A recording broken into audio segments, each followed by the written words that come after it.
지나온 길을 돌이켜보면 후회가 많습니다. 그래서 내일은 잘 살기 위해서 그만큼 준비하고자 합니다.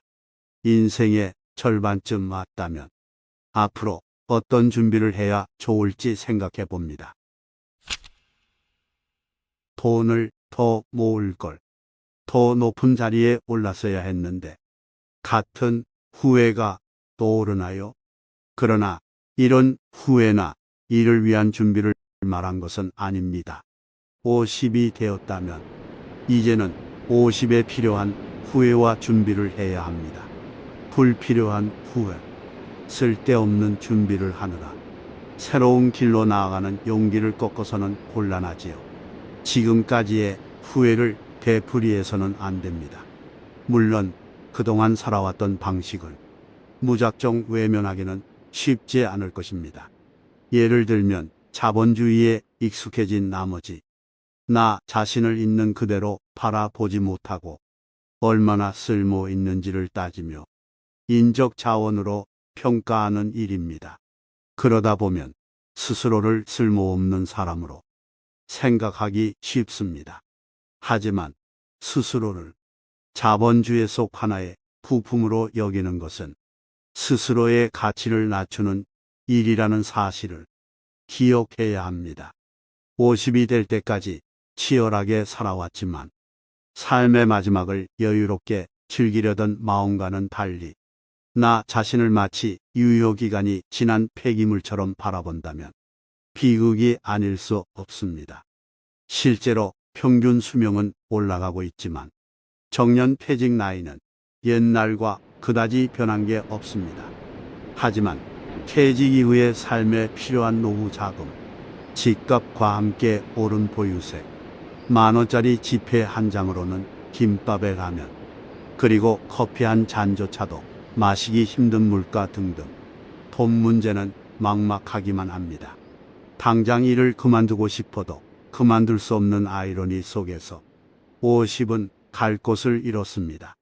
몸은 아직 팔팔한데 마음도 젊어지고 있는 것 같은데 세상이 50을 바라보는 시선은 곱지 않습니다. 기득권, 꼰대라는 이름으로 명명하며 거리를 두려하니까요. 나 자신의 존재감에 대해 회의를 느낄 정도입니다. 장자는 세상에 불필요한 존재로 취급되어 상실감을 느낀다면 후회하지 말고 준비하라고 말합니다. 새로운 세상으로 나가기 위해서라도 우리 자신을 과감하게 잃어버릴 용기가 있어야 한다고 전하면서 말이지요. 대신 이 말을 스스로 외쳐야 한다고 권합니다. 비로소 다가오는 행복의 시간.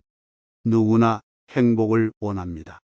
이 세상에 스스로를 불행으로 내몰고 싶은 사람은 없겠지요. 그렇다면 우리는 앞으로 어떻게 살아야 불행에서 벗어나 일상을 홀가분하게 즐길 수 있을까요? 장자가 들려주는 이야기를 따라가 보면서 그 방법을 찾아보겠습니다. 장자는 3가지 소리를 구별해야 한다고 이야기합니다. 사람이 내는 소리, 땅이 내는 소리, 그리고 하늘이 내는 소리입니다. 각각의 소리에 담긴 의미를 다시 한번 되짚어 볼 필요가 있겠습니다.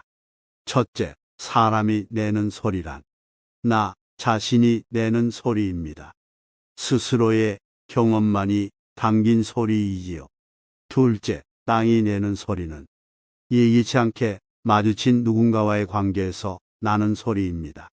어제도, 오늘도, 그리고 내일도 우리가 세상을 살아가면서 필연적으로 만나게 되는 누군가에게 듣는 소리입니다. 셋째, 하늘이 내는 소리는 우리가 진정 들어야 하는 세상의 소리입니다. 거기에는 나 혼자만의 소리뿐만 아니라 어울려 살아야 하는 타인의 소리가 조화를 이루며 함께 있습니다. 나 자신을 무시하지도 않으면서 타인을 외면하지도 않는 마음, 모두를 존중하고 인정하는 마음에서 비롯된 관계의 재건에 관한 소리일 것입니다. 이 중에서 장자가 집중해서 들어야 한다고 말하는 소리가 있습니다. 사람의 소리도 사물의 소리도 아닙니다. 오직 하늘이 내는 소리입니다. 하늘이 내는 소리는 지금 여기서 잘 살라는 말과 같습니다. 나만의 소리가 옳다는 생각을 비우고 타인의 소리와 조화를 이루는 것이지요. 지금 바로 여기에서 할 수 있는 것, 당장 하고 싶은 것부터 잘하면 된다는 이야기를 귀담아 듣고 또 실천하자는 뜻입니다. 예를 들어볼까요? 늘 경계심 가득하여 퉁명스럽게 말하는 상대에게 친절하게 인사하고 부드럽게 말해주는 건 하늘의 소리를 잘 듣고 또 그에 대응하는 태도입니다. 지저분한 음식물 쓰레기를 두고 인상을 찌푸리는 대신 스스로 먼저 치우는 건 역시 마찬가지입니다. 그런데 말입니다. 이게 쉬운 듯 어렵습니다. 내가 누군데 나는 마음과 이별해야 하기 때문입니다. 즉, 나는 나를 잃었다는 말로 표현합니다. 소리를 내는 것도 중요하지만 그 이전에 소리를 듣는 게 먼저입니다. 세상에 수많은 소리를 듣기 위해서 우리는 자신의 소리부터 비워야 합니다. 하지만 보통은 그렇게 하지 않습니다. 우리는 타인과 세상의 소리를 듣기 전에 자신의 소리를 내기 바쁩니다. 어쩔 땐 아주 큰 소리로, 그것도 아주 이상하게 말입니다. 세상과의 조화는커녕 불협화음만 가득한 소리입니다. 다른 사람이 관심이 없는데도 계속되는 소리는 소음일 뿐입니다. 성곽 남쪽에 살았다는 자기는 바로 이 어려운 과제를 해결한 사람이었습니다. 자신의 소리를 지웠기에 타인의 소리를 받아들일 수 있었고, 자신을 비웠기에 새로움을 채울 수 있었습니다. 장자는 자기를 예로 들면서 우리에게 말합니다. 먼저 스스로를 잘 잃어버릴 수 있겠습니까? 당신은 타인과 마주칠 때 어떤 소리를 내고 있습니까? 혹시 아무런 소리도 내지 못하고 있나요? 아니면 섣부른 편견으로 엉뚱한 소음을 세상에 내보내고 있나요? 그렇다면 다른 누군가와 잘 지내기 위해서, 올바른 소리를 내기 위해서 자의식을 비워내는 작업을 권해봅니다. 그래야 나와 다른 누군가와 함께 불협화음이 아닌 아름다운 하모니를 만들 수 있으니까요. 나를 비운 뒤에야, 나를 잃은 후에야 비로소 세상과 마주할 수 있습니다.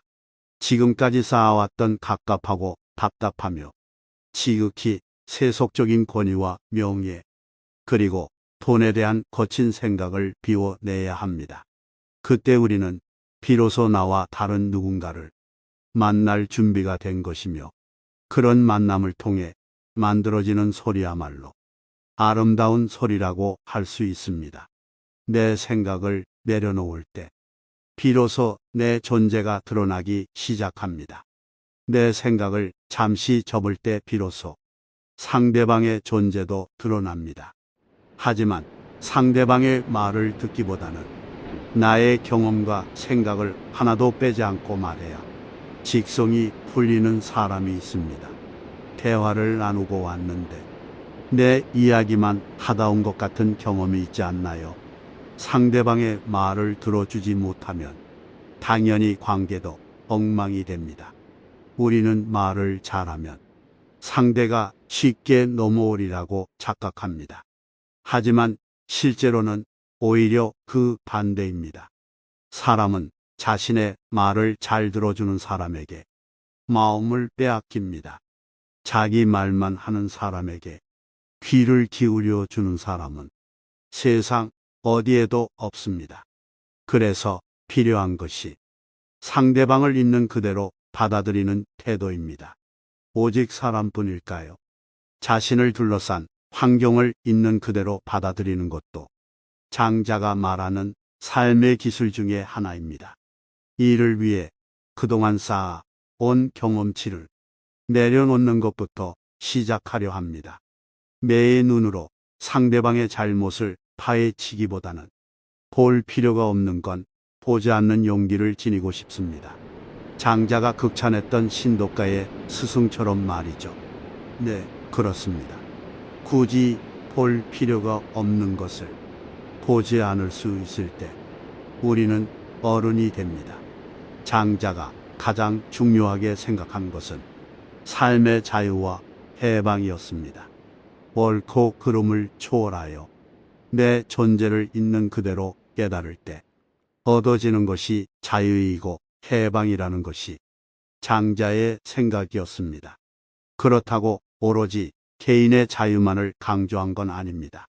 장자는 우리가 자유로워야 하는 이유를 세상과 관계 맺기 위해서라고 말했으니까요. 관계의 핵심은 타인에게 덕을 베푸는 데 있습니다. 장자가 꿈꾼 세상은 무엇이었을까요? 세상의 모든 사람이 서로 사랑하는 꿈을 꾼 건 아닐까요? 나를 사랑하고 나와 다른 누군가를 사랑하는 따뜻한 모습일지도 모르겠습니다. 이것이 우리가 장자를 읽어야 하는 이유입니다. 저는 장자의 이야기를 읽으면 인생의 파도가 닥쳐오더라도 자기 인생의 중심을 지킬 수 있다고 생각합니다. 그 후엔 어떤 일이 일어날까요? 지금보다는 한층 더 나아진 새로운 삶이 저절로 펼쳐지지 않을까요?